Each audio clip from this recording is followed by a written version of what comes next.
سلام شمي دكتور داويت هابتي كاب إيست أفريكا انترناشنال ميديكال سنتر نايلو معنت زعبانا تكواب زغاني كتابتنا هيومان بابيلوما فيروس نمكلخال أف محسن منشرو أب ناشتو ديك أنسيو زقبر وزعبو كنزاربينا مالتي هيومان بابيلوما فيروس نايلو معنت زعبانا انتهي كتقاللي هيومان بابيلوما فيروس انتهي عينت فيروس يو انتهي عينت حمامات كسعبلنا خيل كمي جيرو يتخطابتتي نتأف منشرو ناي أف محسن ككالاخل زخل بحاطيرو أب حصر زبالة جزيا هنرينا مالتي همان بابيلوما فيروس كنبل كلنا حدا خابتهم بوزحات عينتات فيروس ن دك سبات زدقو فيروس سامايت كوينو زبازح جزي بقطاوي متنخاف زي محلالف كابسبنا بسب بقطاوي متنخاف محلالف كوينو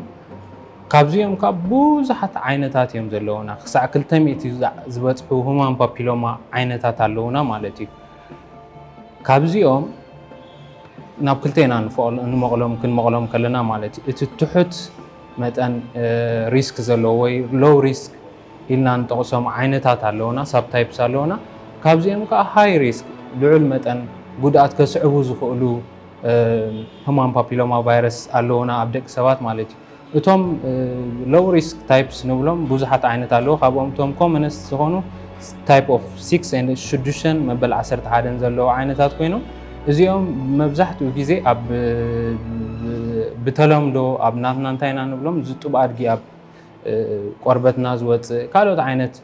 ኣብ ብልዕቲ ናይ ወዲ ተባዕታይን ናይ ጓል ኣንስተይትን ዝወፁ ጡብ ኣድግታት ብተለምዶ ንብሎም ማለት እዩ ከምኡ ዓይነት ዘስዕቡ ህማም ፓፒሎማ ኮይኖም ብዙሕ ተጓዳእቲ ይኮኑን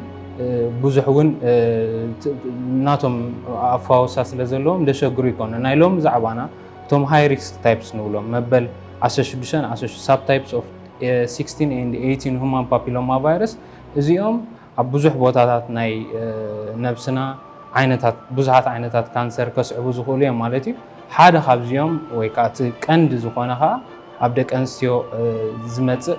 ዝናይ ኣፍ ማህፀን መንሽሮ ማለት እዩ ሰርቫይካል ካንሰር ንብሎ በዞም ታይፕ 16 and 18 እቲ ቀንዲ ዛዕባና ኣብዚኦም ዝተወሰነ ኮይኑ ኢቭን ዝኽታበት እውን ነዚኦም ዝዓለመ እዩ ክስታይ ዝገብረልና ማለት እዩ ከመይ ገይሩ ሂማን ፓፒሎማ ቫይረስ ንካንሰር ከስዕበልና ዝኽእል እንተዳ ኢልና ሓቲትና ኩሉ ግዜ እቲ ናቹራል ሂስትሪ ወይ እቲ ቀንዲ ኣመፃፅኡ እንታይ እዩ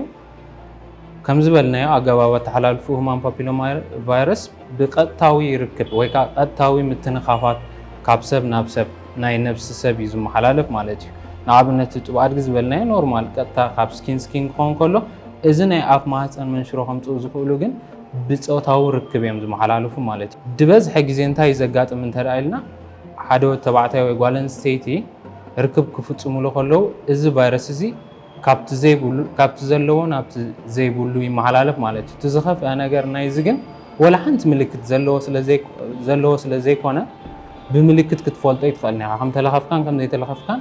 መርመራ ጌርካ ጥራይ ዝፍለጥ ማለት እዩ እጂ ከመይ ገይሩ ናብ ካንሰር ወይ ናይ ኣፍ ማንፅሮ ናይ ኣፍ ማህፀን መንሽሮ ዝሓልፍ እንተዳኢልና ዝበዝሐ ግዜ እቲ ረክሲ መሰጋጠመ እቲ ናይ ነብስና ዘሎ ናይ ምክልኻል ዓቕሚ ከፅርዮ ክእለት ኣለዎ ኣብ ዝበዝሐ ግዜ ማለት እዩ ኣብ ዝተወሰነ ግዜ ግን ተደጋጋሚ ረክስታት መሰጋጥመና ስፔሻሊ ከዓ በዞም መበል 16-18 ሁማን ፓፒሎማ ቫይረስ ዝበሃሉ እንተዳ ረክስታት ኣጋጢሙ ፅኑዕ ወይ ፐርሲስተንት ንብሎ ኢንፌክሽን ከጋጥም ይኽእል ማለት እዩ እዚ ፅኑዕ ኢንፌክሽን ሕጂ ኣብ ተናውሐ ግዜ ለውጢ ኣብቶም ዋህዮታት ናይ ኣፍ ማህፀን ለውጥታት ኣምፅኡ እዚ ለውጥታት እዚ ቀስ ኢሉ ናብ ቅድሚ ካንሰር ንብሎ ለውጥታት ኣሎ ዘንቲ ሙሉእ ናይ መንሽሮ ቅድሚ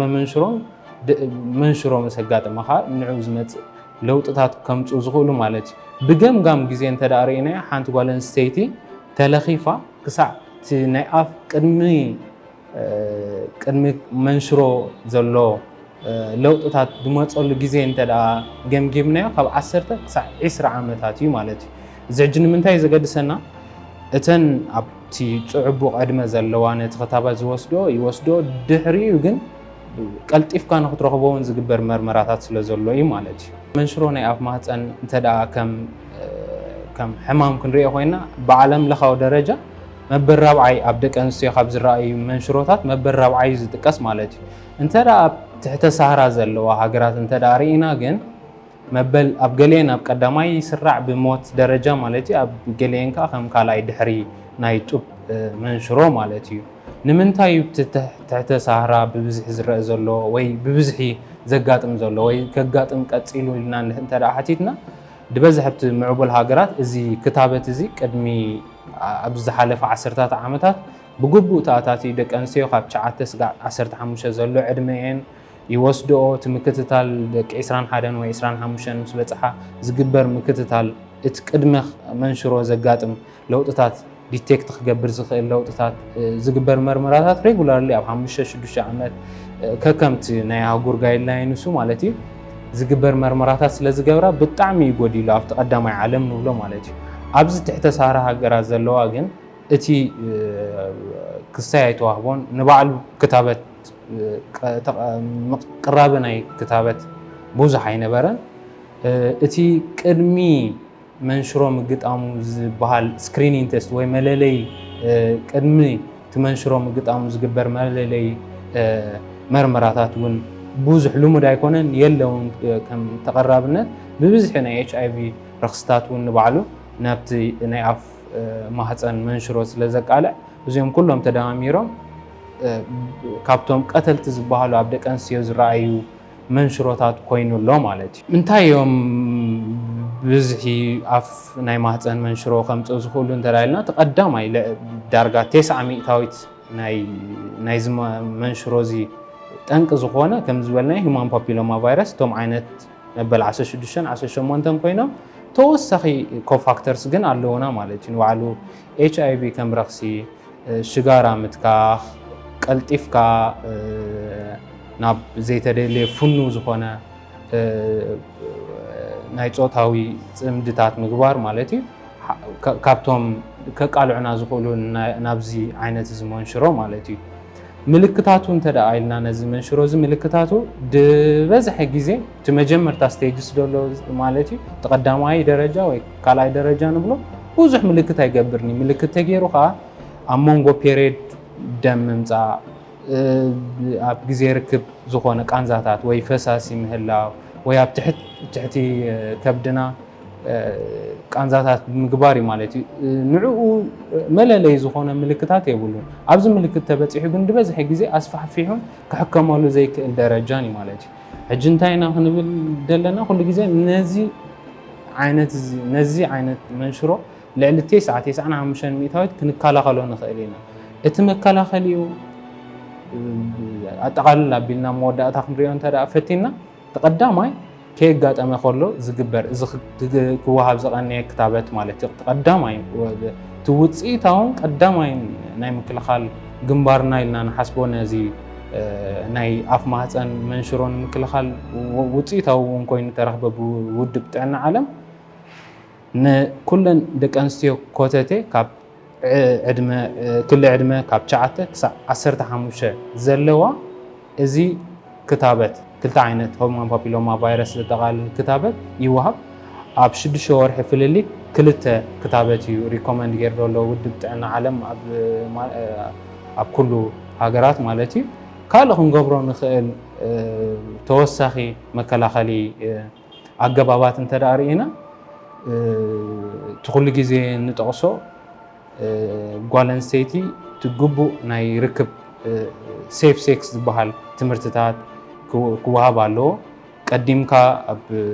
ቅድሚ 15 ዘሎ ርክብ ዘይምጅማር ተተጀሚሩ ከዓ ትውሕስ ዝበሃል ሓደ ምስ ሓንቲ ምፅናዕ እጌንካ ትግቡእ ኣጠቓቕማታት ናይ ሴፍ ሴክስ ኮንዶም ምጥቃም ይኸውን ማለት እዩ እቲ ከም ካልኣይ መከላኸሊ ነዚ ናይ ኣፍ ካብዚ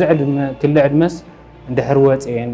እንታይ ክገብራ እዩ ዘለወን ከይተኸተባ እንድሕር ሓሊፈን ብዙሓት እውን ዝሓለፋ ኣለዋ ማለት እዩ ኣብዚ ትሕተ ሰሃራ ሃገራት ማለት እዩ ስክሪኒን ወይ ቅድመ መለለይ ቴስትስ ኣለውና ወይ መርመራታት ዝግበሩ ኣለውና ኣብ ዝተፈላለዩ ቦታታት ማለት እዩ ዝተኣታተው ዘለዉ እዚኦም መርመራታት እንታይ እዮም ዝገብሩ እንተደኣ ኢልና ከምቲ ዓንቶ ወይ ዝጠቐስናዮ እቲ በቲ ሂውማን ፓፒሎማ ቫይረስ ሓንቲ ጓል ኣንስተይቲ ተለኺፋ ክሳዕቲ ቅድሚ ካንሰር ዘሎ ለውጥታት ወይ ከዓ ካንሰር ምዕባሉ 10 ክሳብ 20 ዓመታት ኣለውና ኣብዚ እውን ክንረኽቦ ንኽእል ኢና እንድሕር ኢልና ምርመራታት ኩሉ ግዜ ሪኮመንድ ዝኾነሎ ማለት እዩ ወላ ሓንቲ ምልክት ዘይብላ ከላ ወላ ሓንቲ ጓል ኣንስተይቲ ተዳ 25 ልዕሊን ኮይኑ ዕድማ ናብ ሕክምና መፅያ ምርመራታት ትገብረላ ማለት እዩ እንታይ እዩ ዝግበር ምርመራታት ተራኢልና ብዙሕ ዓይነት እዩ ከምቲ ዘለዎ ቀረብ ማለት እዩ HPV DNA ቴስት ዝበሃል ኣሎ ምርመራ ዝግበር ካብኡ ተወሲዱ ቸክ ይግበር ሁማን ፓፒሎማ ቫይረስ ተተረኺቡ መሊስካ ምርመራታት ይግበር ማለት እዩ ካልኣይ ፓፕስሚር ንብሎ ማለት እዩ ንእሽተይ ብብራሽ ጌርካ ካብቲ ኣፍ ማህፀን ይውሰድ እሞ ኣብ ኦፊስ ናይ ሓኪም ዝግበር መርመራይ ማለት እዩ ዘን ብማይክሮስኮፕ ተራኢ ለውጥታት ናይ ቅድሚ መንሽሮ ዘሎ ለውጥታት ይልለሞ ተተተለሊካ ቀልጢፉ ክሕከም ይኽእል ማለት እዩ ከከምቲ ደረጃታት ኣለውና ማለት እዩ ከም ሳልሳይ ንብሎ ሕጂ ኩሉ ግዜ መሰጋጠመት ካንሰር ብፍላይ ሳልሳይን ራብዓይን ደረጃ እንተዳ በፂሑ ክብድ በለ ሳዕቤና ስለ ዘለዎ ክሳይ ገብረና ማለት እዩ ብዝተኻለ መጠን ሕጂ ትምክልኻሉ በዚ ቫክሲኔሽን ንኩላ ቆልዑትና ክነኽትብ ከም ዘለና ማለት እዩ ተንካው ዝሓለፈኻ እዚ ቅድሚ መንሽሮ ዘሎ መለለይ ምርመራታት ኣብ 3 ክሳብ 5 ዓመት ምስ ሓኪምና ተራዲና ማለት እንታይ ዓይነት ቴስትስ ከም ዝገብረልና ከነለልዮ ይግብአና ማለት እዩ ከምዚ ክንብሎ ፀናሕና ማለት እዩ ኩለን ደቂ ኣንስትዮ ኮተቴ ካብ ዕድመ 9 ክሳብ 15 ዘለዋ እዚ ክልተ ክታበት ማለት እዩ 6 ወርሒ ፍልልይ ዘለዎ ክወስዳ ከም ዘለዎን ኣብዚ ሕክምናና እውን ይግበር ከም ዘሎ ክሕብረኩም ይፈቱ ካልኣይ ከዓ ካብ 25 ልዕሊን ዘለዋ ዕድመ እውን ዘይተኸትባ ማለት እዩ እቲ ቅድሚ መንሽሮ ዘሎ ክታበትን ማዕዳን እቲ ቅድሚ መንሽሮ ዘሎ ለውጥታት መለለይ ዝግበር መርመራታት ስለ ዘሎ ክገብራ ይማዕዳ ማለት እዩ በዚ ኣድራሻ ክትረኽቡና ትኽእሉ ኢኹም ንዝኾነ ማዕዳን መርመራታትን ማለት እዩ